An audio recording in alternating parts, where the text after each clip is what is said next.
Good afternoon, everyone. Thank you for your presence. We had a robust caucus meeting today featuring presentations from the White House, Cecile Rouse, the chair of the Council of Economic Advisors, Brian Deese, senior advisor and director with respect to the White House Economic Council, as well as from the White House Communications Director.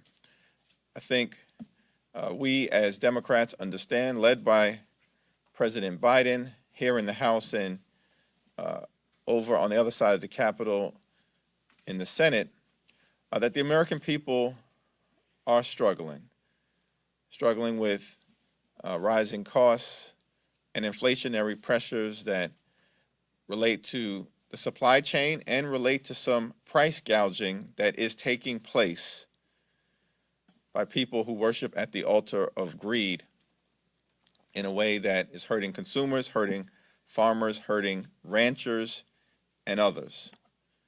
But the American people are feeling the pain of these inflationary pressures, and the White House is taking decisive action.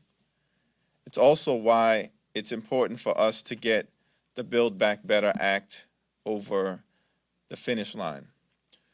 The Build Back Better Act will lower costs for hardworking Americans, lower child care costs, lower energy costs, and lower health care costs, including the high price of life-saving prescription drugs, and relieve the pressure that everyday Americans are experiencing. And it's a shame that instead of working with Democrats to try to address the issues confronting the American people with respect to inflation, they continue to fan the flames of dissension and focus on everything other than jobs, the economy, and inflation. But we're going to continue to get our work done for the people. Later on this afternoon, we will take up the censure resolution with respect to holding the former White House Chief of Staff in criminal contempt for his obstruction and his indifference to the rule of law.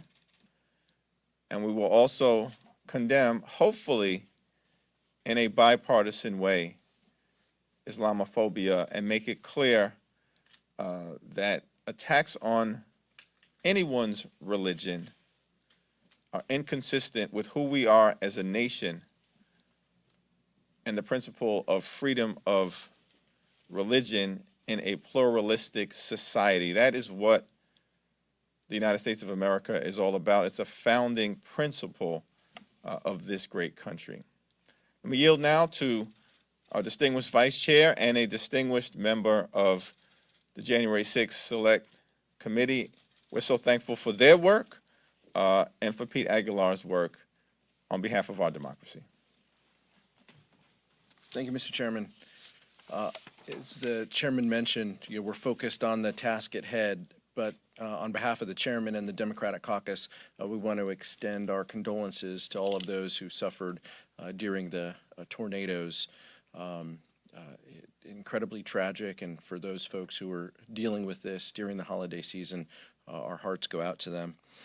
As the chairman mentioned, we're dealing with some very weighty topics this week, but it's not lost on us the week that we had last week as well, dealing with the debt limit, passing the National Defense Authorization Act.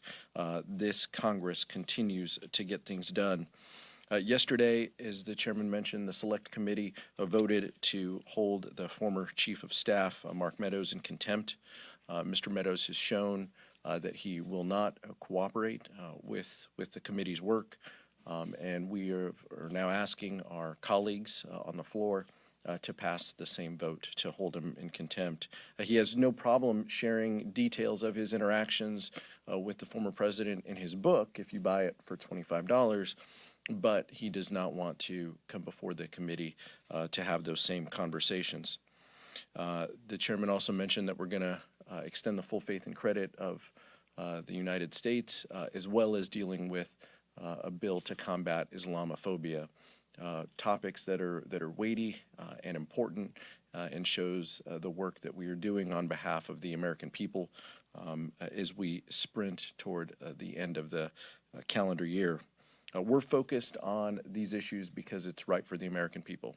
And, we would only hope with respect to the Islamophobia bill, unfortunately, our Republican colleagues are not willing to hold their members accountable. And so, while they continue to spew hate, we're going to continue to legislate. And so, with that, we're happy to take some questions. Can I ask for both of you, but specifically for Representative Aguilar, since he sits on the 1-6 committee, we have now seen with Steve Bannon's contempt of Congress how that's moving forward. There's a trial now set for July. Are there concerns about the timeline here for the committee to be able to get their work done if Democrats don't win the House again in 2022? I know that's theoretical, but if that happens, then the timeline will be cut off if Republicans don't allow the committee to continue its work. So can you talk about the timeline and what concerns you have about getting the information you need to put out a full report? Yeah, I'll disagree with your political analysis, but let's talk about the work ahead.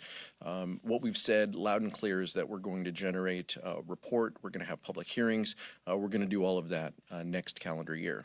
I'm not worried about the content and the quantity of the information that we're receiving. We continue to have robust cooperation from hundreds of individuals who have firsthand knowledge of the attack on the United States Capitol on the 6th and everything that preceded that, from the pressure campaign to the rallies on the 5th. All of that is within the scope of House Resolution 503 that we championed and worked toward. But we're having a lot of those conversations. We're hearing from a lot of witnesses, so our work is not going to be impeded. And so just because you see a couple people who are not cooperating, that's not accurate, because there are dozens and hundreds that are. And so we're going to continue to get that information, as evidenced by the information that Mark Meadows himself produced back last week when he was cooperating with the committee before the president told him not to cooperate in public, and then suddenly he stopped cooperating with us on the eve of his announcement of his book deal. So those are what we're dealing with, but we're pleased with the level of information, and there are going to be continued threads that we pull along the way. Do you hope to have a report out before the 2022 midterms? We'll have a report out next calendar year. Yeah, I'll simply just add, there was a clear effort to overthrow the United States government on January 6th and in the weeks leading up to that fateful day. The January 6th Select Committee will get to the bottom of what happened, why it happened, and how do we prevent a violent attack on the Capitol and insurrection from ever happening again in our democracy. Aaron? I also had a question for Mr. Aguilar on January 6th related stuff, if I may. What was the committee hoping to communicate by sharing the text messages between Mark Meadows and specifically the ones during the attack where people were trying to get in touch with him to get in touch with then President Trump to speak out? What was the committee trying to convey by sharing those messages? What we're trying to convey is, our ultimate focus has been what happened on January 6th and what led up to January 6th. On the 5th, the rallies of the 5th, and the pressure campaign in December, utilizing the Department of Justice, the former president's attempts to utilize the Department of Justice to overturn the election. So that's what we wanted to focus on. Specific to those text messages, what we wanted to convey is that Mr. Meadows is in an important position to have knowledge of a lot of those facts. And he himself, by disclosing these, showed that they are not subject to privilege. And by the way, these were done on his personal device, which the Presidential Records Act requires information turned over to the archives.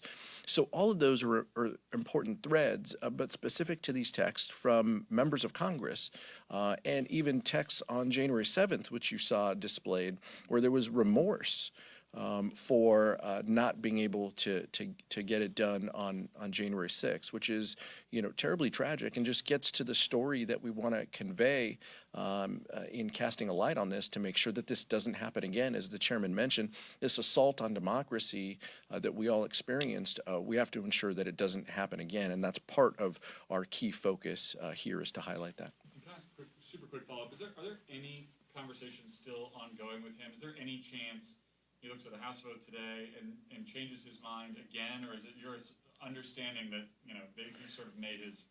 We've been communicating with Mr. Meadows through his attorney. His attorney sent something out, I think even this morning. The committee remains, willing to listen to Mr. Meadows through his representative if he wants to reach out. But clearly, the focus has been, and what we've said consistently, it's a two-part test in order to show compliance with our work. One is the production of documents. The second is sitting for a deposition or interview. And so Mr. Meadows fulfilled one, and he did not fulfill the other. But if he's willing to remedy that, that's something that we would have to consider. But we have not received that offer today. Certainly our hope that Mark Meadows will cooperate with this incredibly important investigation into the events on January 6th, but when the cult leader speaks, the cult members usually fall in line. Thank you, Congressman. I'm wondering, regarding Representative Omar's Islamophobia bill, one, should we consider this bill to be a direct response by House Democrats to Lauren Boebert's comments? And two, given that the bill is more about anti-Muslim violence abroad, such as violence against Uyghurs in China or the Rohingya in Burma, is this an inadequate response to Boebert's Islamophobic comments? There are two issues that we are addressing in terms of a response to the outrageous behavior of Congresswoman Boebert. There's the Islamophobia resolution that we hope will secure bipartisan, if not unanimous, support on the floor today. And second, what is being contemplated, as I understand it, is holding Lauren Boebert accountable through the appropriate vehicle that has been set forth in the House in terms of whether there are rules of the House that she has violated, and that is to be determined by the appropriate committee of jurisdiction moving forward. Could you expand on that a little bit? Yeah, that's my question. So you're saying, is someone going to file a formal ethics complaint with the ethics committee? I don't know. That would trigger something? That seems to be what you're suggesting. I don't know. But what I am suggesting is that the Islamophobia resolution is an important step to deal with the dynamics that are in front of us, but that the question needs to be evaluated moving forward as to whether there are other vehicles to hold her accountable moving forward for her outrageous behavior, and there's a variety of different ways that that can happen. One quick follow-up to that before I get to my question. So does that mean that resolution removing Representative Boebert from her committees, as happened with Congressman Gosars, is off the table at least for the immediate future this week? I haven't been part of the specific discussions beyond what is getting ready to happen in terms of the Islamophobia resolution on the floor today. As I mentioned last week, when this leadership meeting occurred, I was at the funeral connected to the late, great Carrie Meek. I don't think, as far as I can tell, anything specific beyond the Islamophobia resolution has been ruled in or ruled out. That's still a discussion to be had as we move forward, but this is a decisive, important action to be taken today. And then in New York City, the city recently passed a law which would allow undocumented migrants to vote in city elections. You represent New York City. Do you have any thoughts on that law? Yeah, I support, well, when you say undocumented migrants, I think that's a mischaracterization of the legislation. The legislation that passed the city council would permit legal permanent residents to be able to vote in municipal elections, and the law permits a city to make that determination. We, of course, exist in a system of federalism. New York City has made that determination. It's a determination that I fully support. This question is for Representative Aguilar. The committee yesterday highlighted, as you mentioned earlier, a text from a member of Congress to Mark Meadows, essentially apologizing for not getting the job done. I'm wondering why the committee decided not to reveal the identity of that member, or do you not know the identity? I think that there's more to come, and the chairman has talked about this. The committee knows a lot of details and communication, but at this point, I don't think that that's relevant to where we are. I think it's just important to know that there were people here in the building as the attack was happening in real time, who knew Mr. Meadows, who were reaching out, who were on that floor with us, and were reaching out to Mr. Meadows. And as you mentioned, the text after, it's important to know that they were colleagues of ours who felt that way. But I don't think at this point it's important to know the names of the individuals. But when the chairman feels compelled to relay that information, I'm sure you'll be the first to know. Is that last question? On Build Back Better. Last two. We'll go to Eve. Yeah. Build Back Better, what is the expectation at this point? What are you hearing from Speaker Pelosi, understanding that you're waiting on the Senate? But Yeah, is the House ready to come back at any time? The House is definitively ready to come back at any time to get the Build Back Better Act, to the extent that it is amended in part or in some form by the Senate, out of the House and to the President's desk. The Build Back Better Act is the third in a series of important bills that we have been working on this year in order to create millions of good-paying jobs, which has already occurred and will continue. Cut taxes for working families, low-income families, and middle-class families, which we will do as we extend the child tax credit that has benefited tens of millions of families with children across America.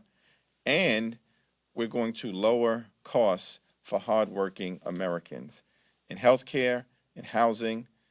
We're going to lower energy costs, and of course, we're going to lower healthcare costs, particularly as it relates to driving down the high cost of life-saving prescription drugs by giving the federal government, through Medicare, the power to negotiate lower drug prices on behalf of older Americans.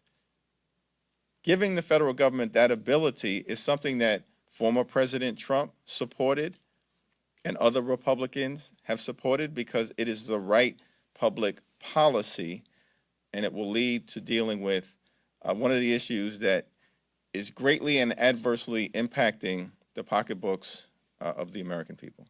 Quick follow-up to that. People tend to be pretty checked out over the holidays. Is there any concern if you pass this that you bury your own victory? Why not just wait until January when people are back at work and back paying attention to what's going on up there? I think it's important for us, when the opportunity presents itself, to act as quickly as possible. And we will have an opportunity throughout the entirety of 2022 to talk about what we've done on behalf of everyday Americans, why we've done it, and why it's going to make life better for the American people, why it's going to create millions of good-paying jobs, and why it's going to cut costs for everyday Americans in a manner that will improve their quality of life. You can expect, and I'll yield to Pete on this, that House Democrats, in partnership with Senate Democrats and led by President Biden and the administration, will consistently talk about the challenges facing the American people and what we've done to decisively and compassionately address those challenges. All I'll say is the American people continue to face challenges. Those challenges are going to exist on December 28th, on January 10th, on February 10th. As soon as this piece of legislation is ready, the House stands prepared to come back into session and to pass it. It's important. No matter the day, no matter the season, it's important that we do this as quickly as we can to deliver relief to the American people. Last question. On the debt limit, I mean, we have the debt deadlines tomorrow. Are you anticipating that the House will take up the debt ceiling extension today?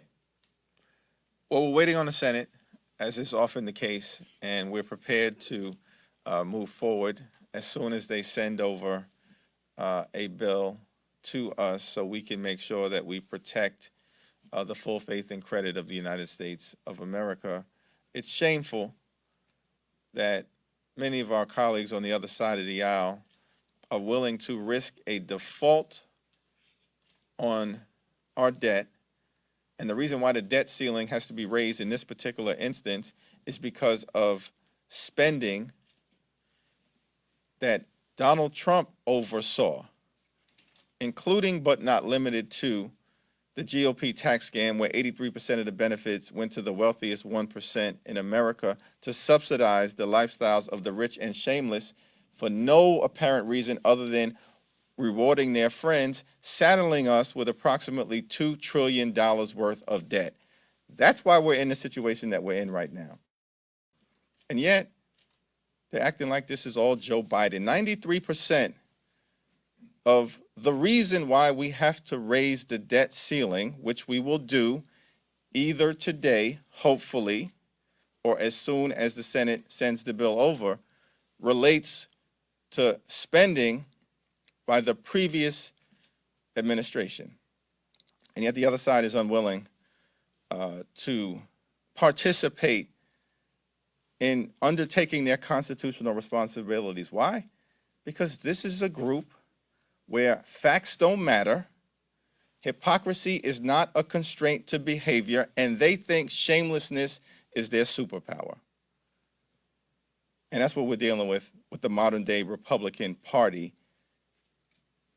here in Washington, D.C. It's sad, but as Pete indicated, Democrats will continue to deliver for the people.